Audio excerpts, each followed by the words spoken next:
Donc, bonjour tout le monde. Aujourd'hui, on parle de la loi de la conservation d'énergie, les lois de la thermodynamique en général, puis application de ça dans nos problèmes de mécanique. Donc, vous avez déjà probablement entendu différentes formulations de la loi de la conservation d'énergie.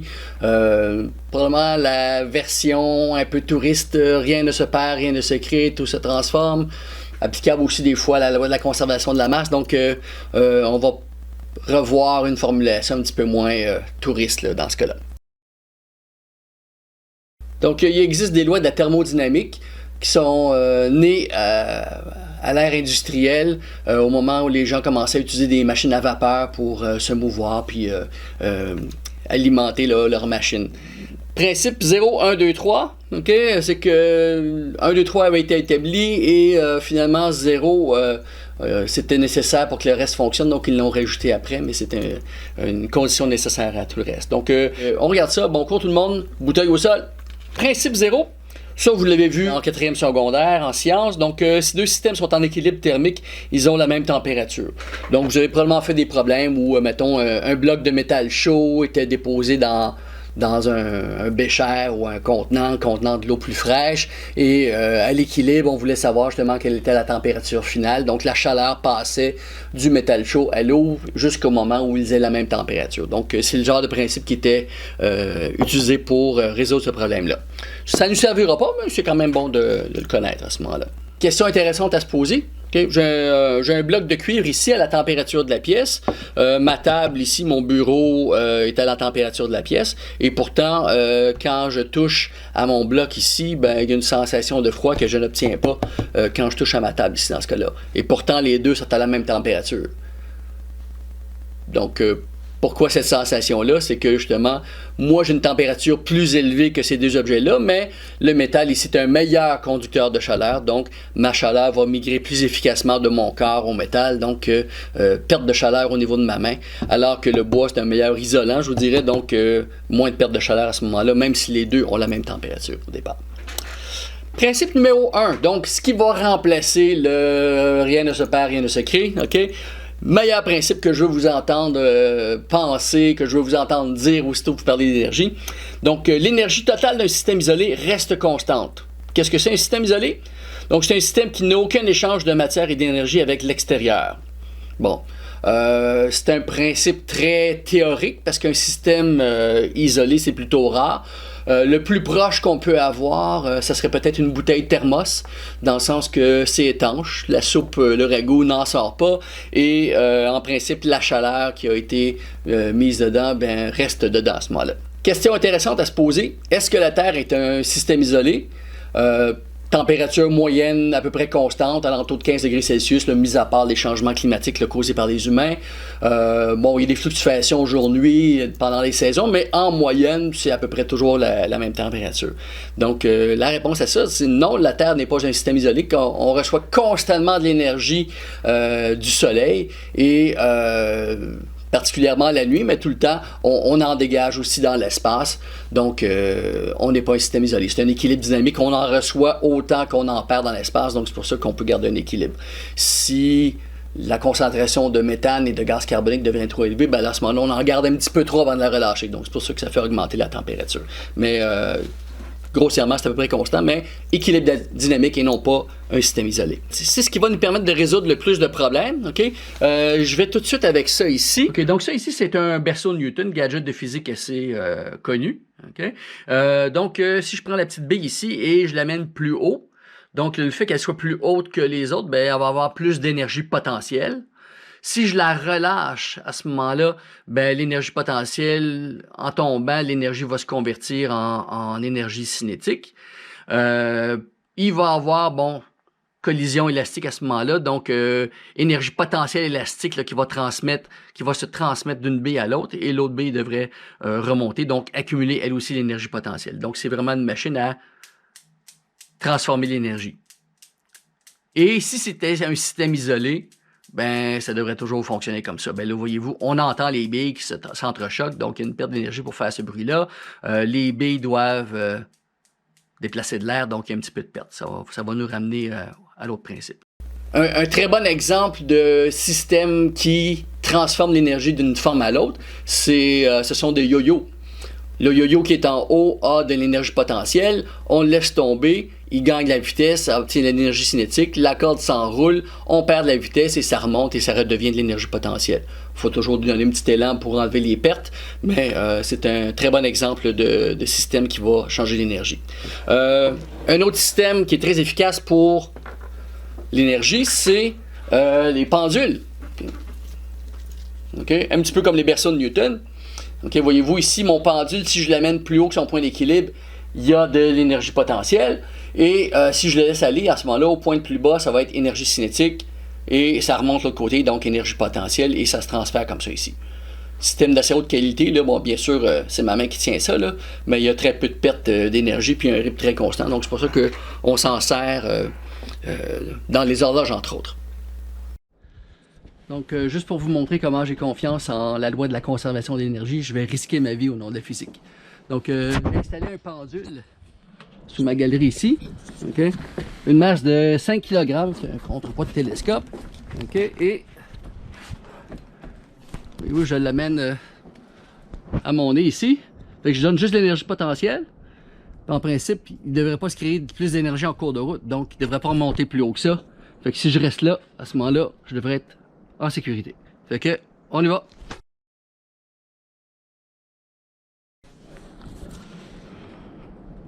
Oh, c'est fréquent. OK, voilà. OK.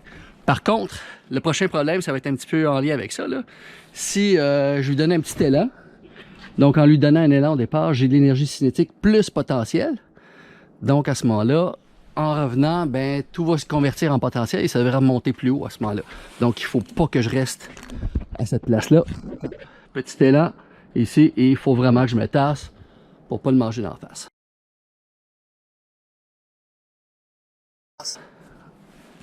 Voilà. Une autre machine intéressante pour les transformations d'énergie, c'est le thermoscope.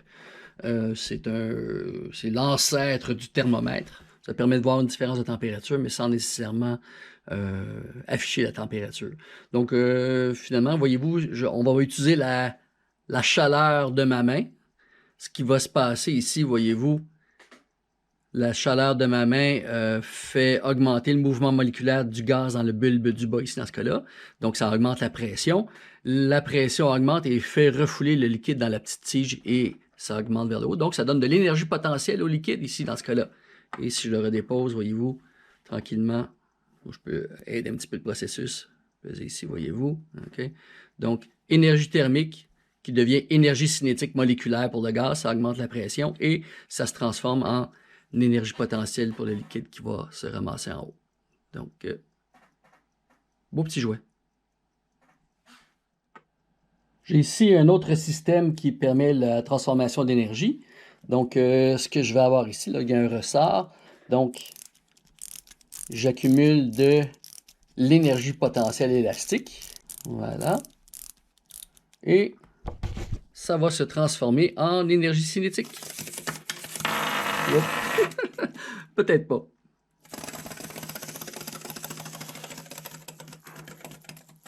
Prochaine loi de la thermodynamique, principe numéro 2, la version simplifiée. Lors de toute transformation énergétique, l'entropie, c'est-à-dire la mesure du désordre énergétique d'un système isolé, augmente ou reste constante. Ce principe est associé à l'impossibilité du passage du désordre à l'ordre sans intervention extérieure. Donc, on ne fera pas de calcul avec ça, mais ça va nous permettre d'expliquer bien les choses qu'on voit tout partout. Okay? Donc, ça dit que lors de toute transformation, le désordre doit augmenter. Puis si on veut faire de l'ordre, il faut dépenser de l'énergie qui va se dégager généralement sous forme de chaleur. Okay? Souvent sous forme d'énergie thermique. Exemple très grossier, mais qui illustre quand même assez bien. Ici, j'ai une pile de feuilles, là, toutes bien ordonnées, même sont même classées par ordre numérique ici dans ce cas-là. Okay? Donc ça, c'est un système qui est bien ordonné. Okay? Et si je prends ces pages-là et je les envoie dans les airs, ben là, je me ramasse avec plein de feuilles éparpillées tout partout par terre. Okay? Donc, je suis passé d'un système qui était ordonné initialement et je me ramasse avec un système qui est très désordonné. Okay? Et en retournant en classe, si je donnais à chaque élève une page, puis là, 1, 2, 3, go, on lance ça dans les airs, les probabilités sont à peu près nulles que ça va redonner dans mes mains une belle pile de feuilles là, toute bien classée à ce moment-là. Donc, le désordre a augmenté. Et là, si je voulais remettre ça dans un système ordonné, ben là, je devrais me mettre 4 pattes, ramasser les feuilles, toutes les placer en ordre du bon côté et les remettre comme ça ici. Donc, j'ai fait de l'ordre localement, mais j'ai augmenté le désordre énergétique. J'ai dégagé de la chaleur dans l'univers pour faire ce ménage-là. Donc, le désordre universel a augmenté, même si localement, je retrouve ma petite pile de feuilles ici, dans ce cas-là. Je reviens au berceau de Newton. On avait parlé justement que l'énergie passait de potentiel à cinétique à potentiel élastique et ainsi de suite, comme ça ici. Donc, ça recommence comme ça. Par contre, on peut remarquer là que quand je place ma balle comme ça ici, initialement, c'est un système qui est très ordonné. L'énergie est à une place sous une forme, donc énergie potentielle. Et si je laisse aller ma balle, bon, ça change de forme. Et si on y va un petit peu plus long terme, voyez-vous, au lieu d'avoir toute mon énergie dans une seule bille, j'ai maintenant un petit peu d'énergie dans toutes les billes à ce moment-là. Et, à la longue, ça va finir par s'arrêter parce que justement, par la friction de l'air, ben justement, l'énergie cinétique est communiquée à l'air. Ça augmente un petit peu l'énergie thermique dans l'air. Et là, tu vois, tout ça va se dissiper dans la pièce et dans l'atmosphère et éventuellement dans l'espace. Okay? Donc, mon système ordonné initialement est devenu très peu ordonné. Donc, l'entropie a augmenté. Troisième principe. Le travail énergétique extérieur nécessaire pour amener un système au zéro absolu est infiniment grand. Donc, le zéro absolu, c'est le 0 Kelvin ou moins 273,15 degrés Celsius. Donc, pensez-y, vous avez un congélateur. Pour que la bouffe que vous mettez dans le congélateur devienne froide, ben, il faut que l'air ambiant soit plus froid que la bouffe.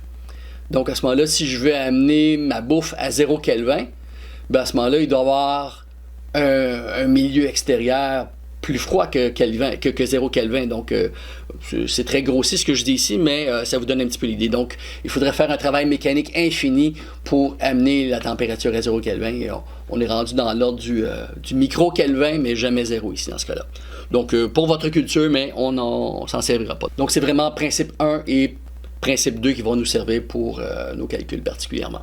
Donc, premier type de problème qu'on peut résoudre avec le principe de conservation, c'est un problème qu'on pourrait faire en cinématique aussi. Donc, premier exemple, un objet de 2,000 kg est lancé vers le haut avec une vitesse de 10,00 mètres par seconde. Quelle hauteur atteindra-t-il? Donc, oui, on peut le faire par cinématique. On a ça ici comme variable. Vu que c'est indépendant du temps, on peut prendre la formule 5 ici dans ce cas-là. Donc, moi, je cherche à isoler delta S. Ça va être le déplacement vertical qui va être la hauteur maximale. Donc, ça va faire ici vitesse finale carrée moins vitesse initiale carrée est égale à 2A delta S. Pour trouver le delta S, je divise tout ça par 2A. Donc, ça va faire ici 0 au carré moins VI au carré, donc 10 mètres par seconde au carré. Tout ça divisé par 2 fois moins 9,8 mètres par seconde carré. OK. Et ça va vous donner justement le delta S. Oh, j'ai oublié mon delta S ici, voilà. Donc ça va vous donner un delta S de 5,10 mètres. Donc, dans ce cas-là, on peut se sauver du concept d'énergie et le résoudre par cinématique, mais ça ne fonctionnera pas tout le temps. Mais on va quand même y aller par énergie. Vous allez voir qu'il y a quelque chose de très élégant qui va se passer ici. Donc, maintenant, je vais passer par les énergies. Donc, ce qu'il faut considérer, c'est que, étant donné que mon objet est lancé, il y aura du mouvement. Donc, l'énergie qu'il aura en banque au départ, c'est de l'énergie cinétique. Donc, je vais trouver énergie cinétique initiale. Bon, ce sont les mêmes données, là. Je fais grâce des données de départ.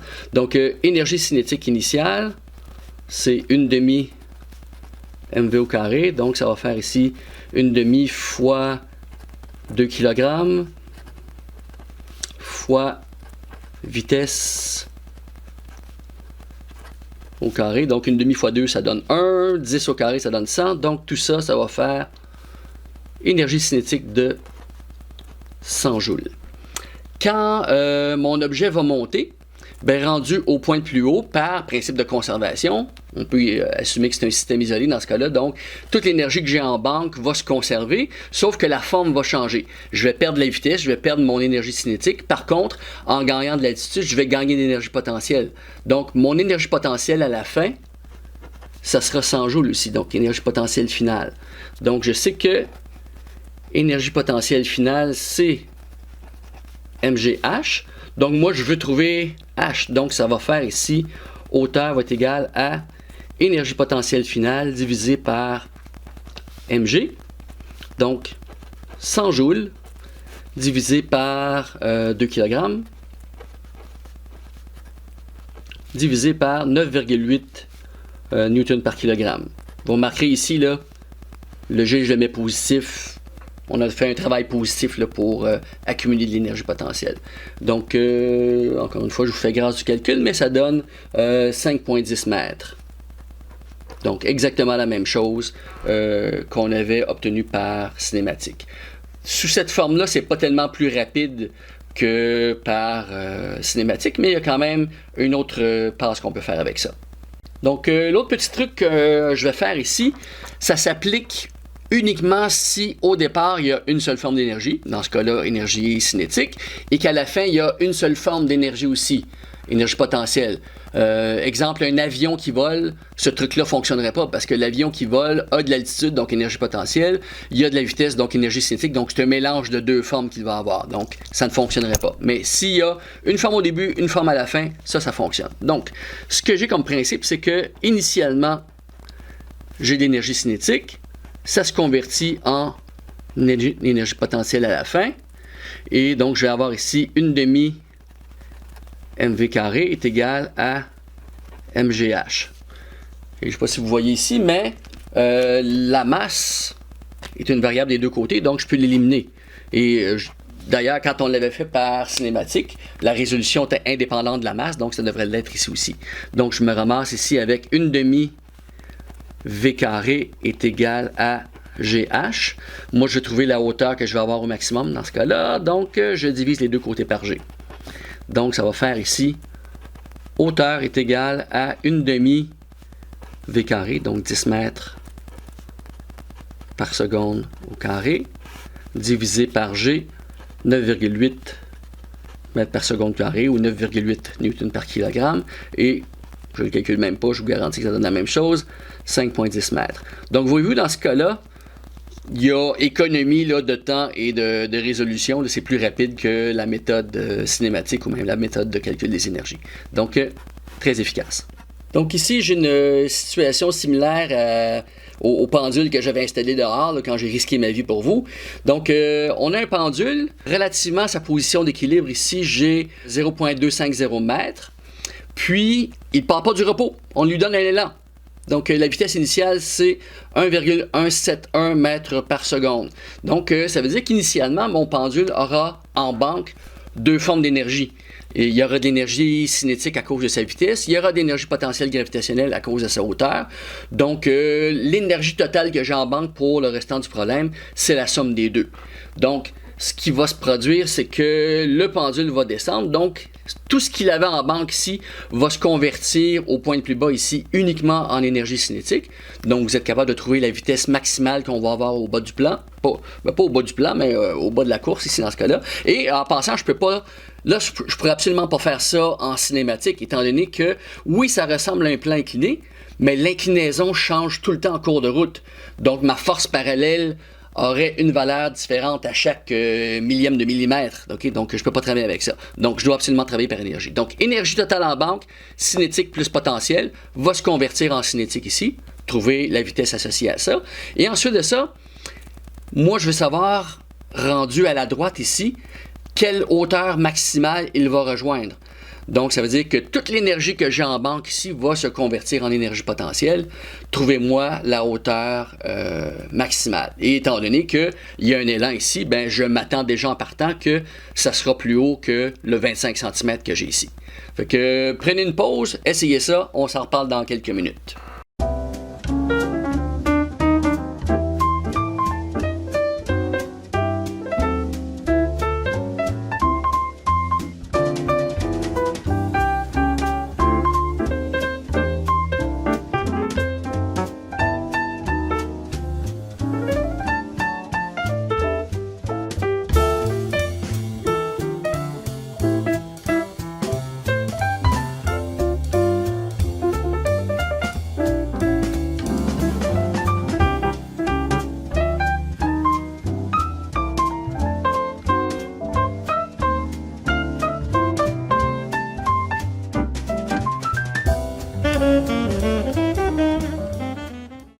Ok, je regarde ça avec vous.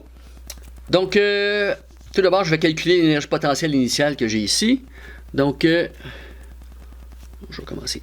Énergie potentielle initiale, ça sera MGH initial. Donc, ça va faire ici 0,500 kg fois 9,8 newton par kilogramme fois ma hauteur initiale. Oups, ça c'est un fois.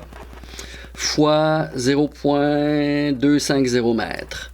Okay, là, je garde plusieurs décimales là, pour ne pas arrondir. Il y a quelque chose d'arrangé dans la question.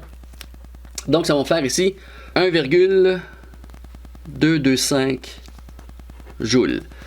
À cause de la vitesse initiale, j'aurai de l'énergie cinétique initiale, donc EKI. Donc, ça sera ici 1 demi mv carré.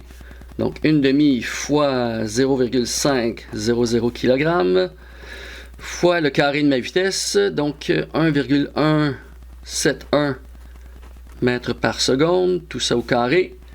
Ça donne ici 0,34281. Donc, l'énergie totale que j'ai en banque pour le restant du problème, il n'y a pas de perte ici dans ce cas-là, ça sera la somme des deux énergies mécaniques, là, potentielle et cinétique. Donc, énergie totale initiale, ça va être énergie potentielle initiale plus énergie cinétique initiale. Donc, je fais grâce du calcul, là, ça va donner 1,5678. 78 joules. Voilà. Ensuite de ça, toute l'énergie que j'ai en banque, je la conserve tout le long, sauf qu'au point A, ici au point le plus bas, vu que je vais avoir atteint la hauteur minimale, ben, toute cette énergie-là va être sous forme d'énergie cinétique. Donc ça ici, ça sera énergie cinétique au point A. Donc si je cherche la vitesse, okay, ça sera 1 demi vitesse A carré. Donc si je cherche à isoler ma vitesse, donc je vais multiplier par 2 et je vais diviser par m. Okay, donc vitesse A au carré va être égal à énergie cinétique A, j'ai dit fois 2 ici, et divisé par la masse. Et ensuite de ça, ça sera racine carrée de tout ça. Donc vitesse au point A va être égal à racine carrée de 2 fois l'énergie cinétique que j'avais à A, donc ce qu'on a trouvé ici, 1,5678 joules. Tout ça divisé par la masse, 0,500 kg.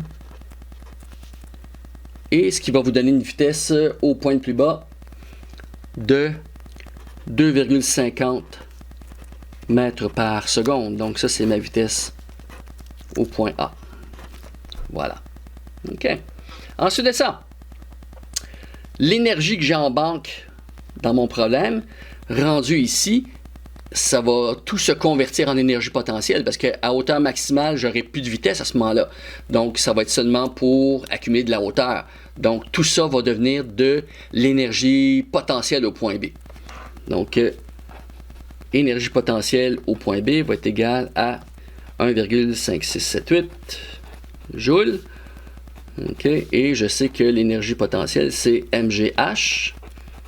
Donc, ça veut dire à ce moment-là que ma hauteur au point B va être égale à énergie potentielle au point B divisé par mg. Donc, j'ai encore de la place ici. Oui, parfait, je vais. Donc, hauteur au point B va être égale à énergie potentielle au point B, c'est ce que j'ai au total ici, 1,5678 joules, divisé par la masse qui est de 0,500 kg, et divisé par G, 9,8 newton par kilogramme, ce qui va me donner une hauteur de 0,32 mètres, donc 32 cm de hauteur, ce qui est plus haut que le 25 cm de hauteur que j'avais au départ, étant donné que j'y ai donné un élan, ça va monter plus haut ici.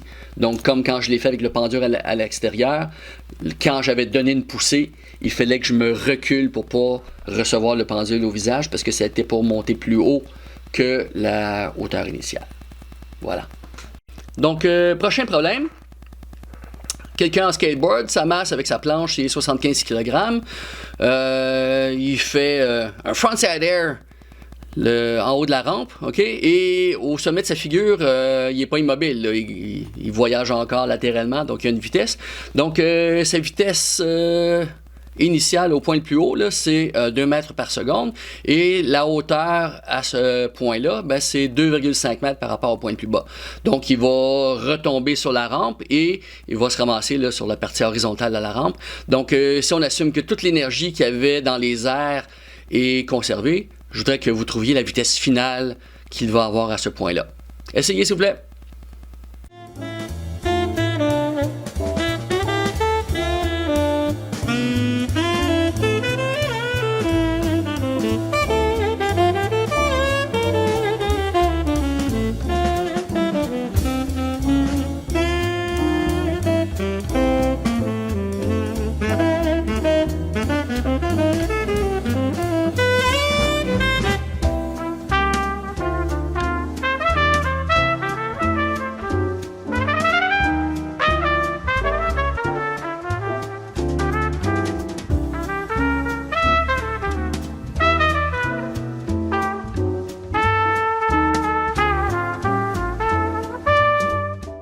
On regarde ça. Donc, quand il est dans les airs, il a un mélange de deux formes d'énergie.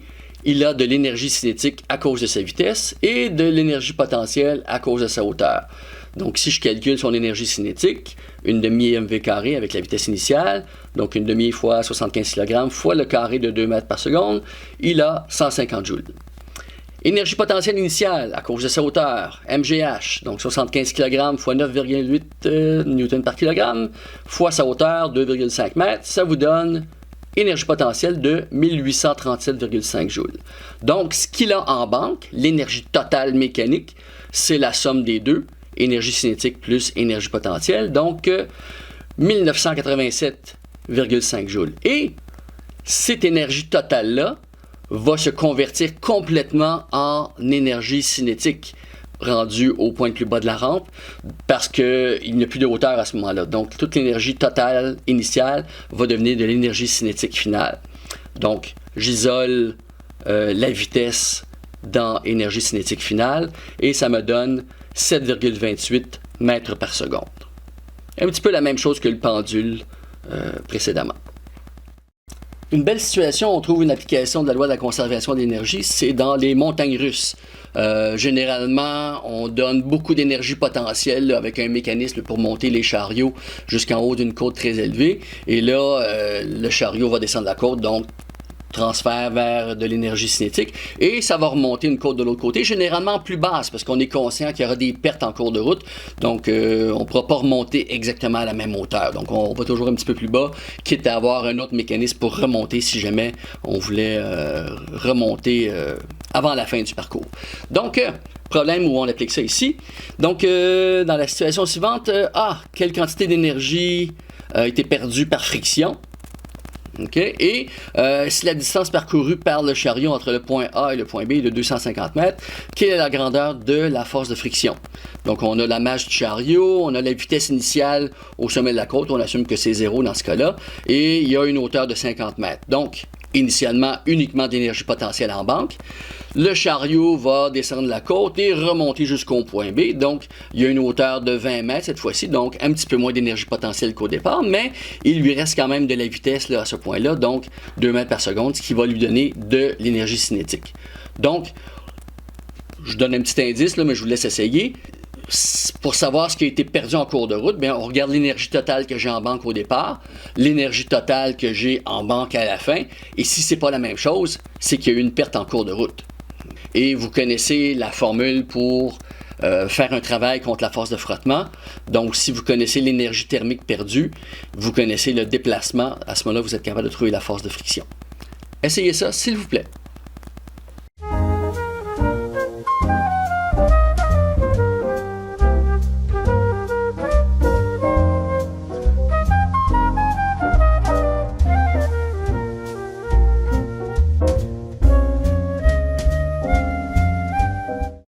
j'y vais. Je suis conscient qu'avec la pause que je vais laisser, c'est pas assez long.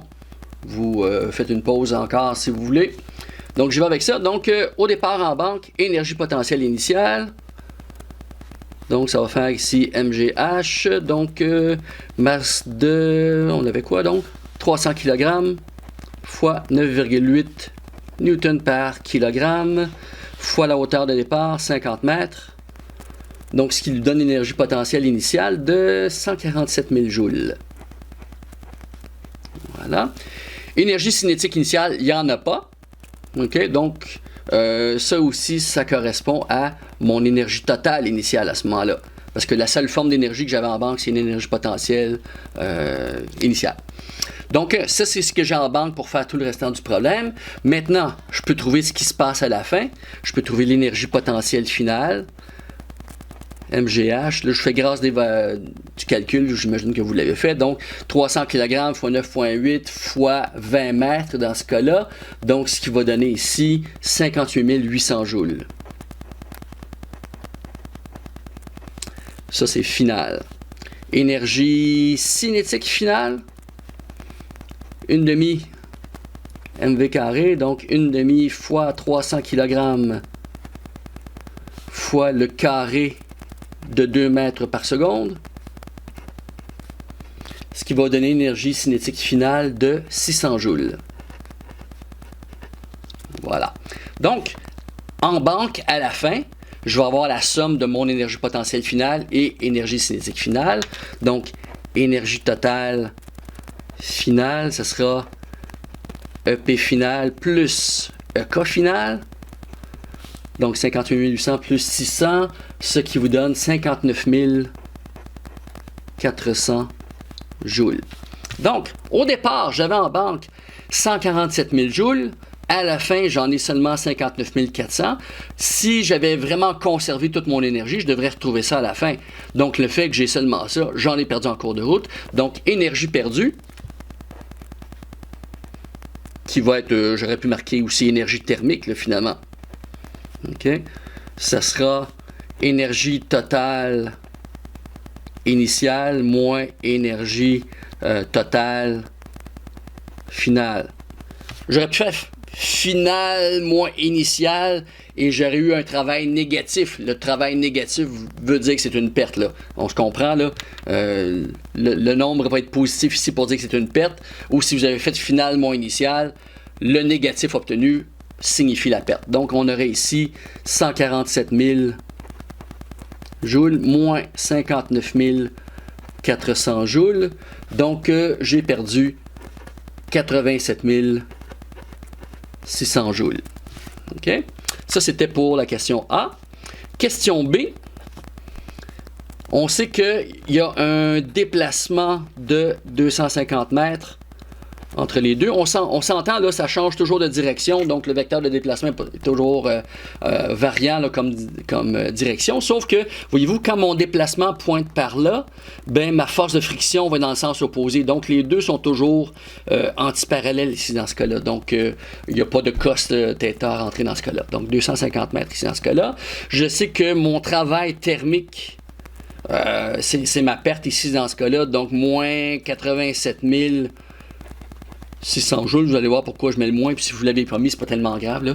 Et on cherche finalement la force de frottement. Donc, je sais que mon travail thermique, c'est égal à force de frottement fois delta S. Ça étant ma force de frottement. Donc, ma force de frottement va être égale à travail thermique divisé par mon déplacement, ce qui va faire ici moins 87 600 joules divisé par mon 250 mètres, ce qui va me donner ici donc 350,4 newtons. Mon négatif ici signifie que c'est dans le sens opposé au déplacement. Sinon, ça serait sous-entendu de toute façon, la force de frottement est toujours dans le sens opposé au déplacement. Avant de quitter, juste une petite précision sur quelque chose que j'ai dit au premier clip. Puis on n'avait pas parlé de conservation à ce moment-là. Donc j'avais dit justement que un mouvement circulaire n'implique aucun travail mécanique, étant donné que la force est perpendiculaire au déplacement. Et que les planètes, ben, vu qu'il y avait un mouvement elliptique, ben, ça s'appliquait aussi dans ce cas-là, étant donné que le déplacement est le long de l'orbite dans ce cas-là et que la force gravitationnelle va être vers le Soleil. Donc, dans ce cas-là, on perd de l'énergie cinétique et quand la planète revient, ben, à ce moment-là, on va gagner de l'énergie cinétique. Mais gardez en tête que l'énergie totale reste quand même constante parce que quand il y a une perte d'énergie cinétique, ben, la planète gagne de l'énergie potentielle et vice-versa dans ce cas-là. Donc, l'énergie totale reste constante et il n'y a pas de travail mécanique fait globalement au cours de l'orbite totale à ce moment-là. Donc, je vous ai pas menti, là. Il y a une perte d'énergie cinétique, mais un gain d'énergie potentielle. Ici, gain d'énergie cinétique et perte d'énergie potentielle. Mais l'énergie totale reste quand même toujours constante. Donc, c'est tout pour aujourd'hui. Fait que, au revoir, bonne fin de journée.